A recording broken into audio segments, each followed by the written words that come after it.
Partimos para a análise com o politólogo João Pacheco, que se junta a nós por videochamada. Boa noite, bem-vindo. Comecemos pela sondagem de hoje, que dá a vitória ao PS, depois das duas últimas darem vantagem à Aliança Democrática. O que é que isto nos pode dizer sobre o eleitorado? Há uma grande indecisão ainda? Boa noite. Há de facto aqui ainda uma margem de indecisos, ainda que aqueles que se têm pronunciado são aqueles que em princípio já decidiram a intenção de voto. Portanto, quando aqui estamos a falar desta, ainda que haja uma projeção que se faça, digamos também, mas sobretudo aqui, como em qualquer sondagem, o que interessa e o que é razoável absorver-se, interpretar-se, é a tendência. E de facto os debates têm a sua influência na intenção de voto, que as sondagens vão demonstrando, mas há sobretudo ainda aquela margem que cabe percentualmente como um instrumento de influência e meio de influência que diz respeito à campanha. E essa sim vai surgir e ter espaço nas próximas semanas. Mas, e em que medida o debate de hoje entre os dois líderes, Pedro Nuno Santos e Luís Montenegro, pode influenciar ou ser decisivo no sentido de voto dos eleitores? Pode, sobretudo, nos indecisos, nessa franja que diz respeito ao eleitorado flutuante, que decide eleições, e é uma oportunidade, este debate de hoje, é a grande oportunidade, porque é o debate dos debates, para que quer a AD, quer o Partido Socialista, procurem cativar e apelar ao voto útil. E, portanto, hoje será um debate bastante decisivo, digamos assim, ainda que estejamos sempre a falar numa cota de uma parte de um todo que influencia naturalmente a intenção de voto. Mas será um passo importante na consolidação da decisão de alguns eleitores. E é muito importante que o debate corra bem, naturalmente só irá correr sempre melhor a um do que ao outro, mas é importante que este debate corra bem aos candidatos para que consigam consolidar e cativar o voto útil.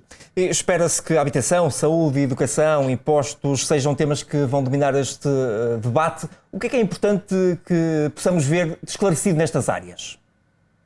Eu acho que este debate vai ser, sobretudo, se de facto os candidatos não se perderem com questões redundantes ou questões menores ou secundárias, se quisermos, um debate ideológico. Portanto, tem tudo para ser um debate ideológico. E é bom que assim seja, porque significa que se está a discutir as diferenças do ponto de vista político e programático. E acho que nesse ponto de vista, nesse aspecto, a saúde ocupará um grande espaço do debate, a justiça também, sobretudo não por ser o fator desencadeador das crises políticas que vivemos, ou em certa medida paralelos à crise política, a atuação da justiça, mas sobretudo pelas últimas decisões controversas dentro da justiça que foram também tomadas na sequência desses mesmos casos. Vejamos o que acabou de acontecer na Madeira. Portanto, a saúde e a justiça estarão em cima da mesa e sobretudo também uma questão menos setorial, menos temática, mas não menos importante, que é a questão da governabilidade.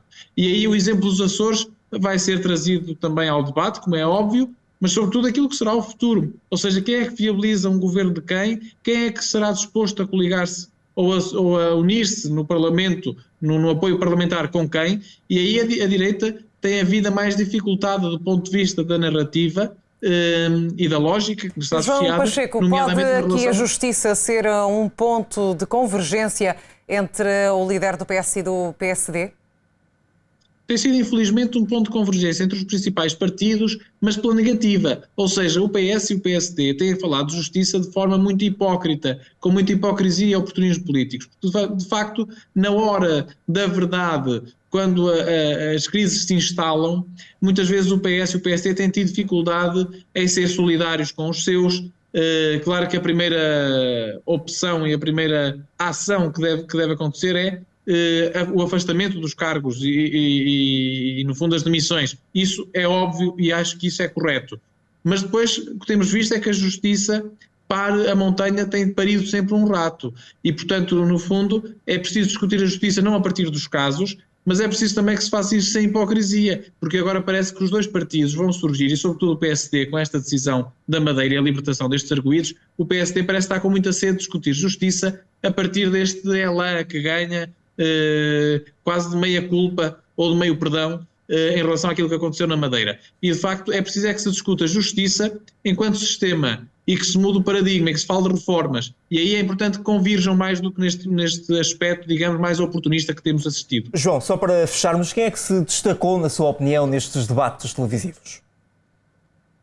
Eu acho que Pedro Nuno Santos começou menos bem e tem estado bastante melhor. Isto porque no primeiro debate que teve com a Iniciativa Liberal, parecia que Pedro Nuno Santos lhe chegava à imagem menos do que as ideias. Entretanto, esforçou-se e foi-se preparando mais e foi sendo ele próprio. Luís Montenegro, por outro lado, tem tido alguma dificuldade, apesar de que eu acho que aquele que tem mais dificuldade nos debates, porque parte muito preparado, mas depois não consegue ir ao contra-ataque, digamos assim, não consegue ter capacidade de improviso e nota-se que está num campo que lhe é menos confortável do que outros, é sem dúvida nenhuma o líder da Iniciativa Liberal. Muito bem, João Pacheco, obrigada pela sua análise neste Fala Portugal. Boa noite. Boa noite. Obrigado.